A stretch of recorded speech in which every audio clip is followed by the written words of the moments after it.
खाकी गरवेल घातलेले पोलीस आले तर आम्ही रस्त्यावर येत नव्हतो, त्याला नको म्हणायचो. म्हणजे अशी दहशत होती, अशी भीती होती मनामध्ये.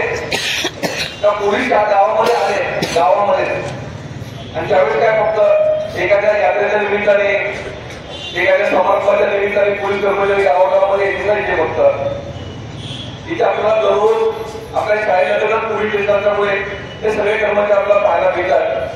ते त्यांच्या पद्धतीने त्यांचं काम त्याला दिलेल्या वेळेमध्ये किंवा आपल्यापेक्षा सर्वात जास्त वेळ थांबून त्यांना ते काम करावं लागतं. आणि सगळ्यात महत्वाचं का आपल्या समाजातली शिस्त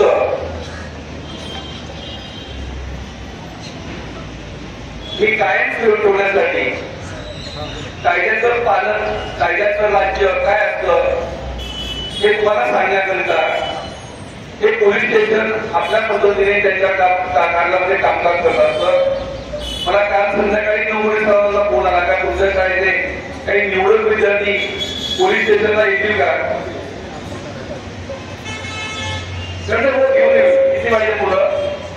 50 पोरं घेऊन या, 25 मुलं आणि 25 मुली. म्हणून मला असं वाटलं का ते फक्त या की पोलीस स्टेशनची पाहिजे बरोबर 50 मुलांना पाहिजे होईल.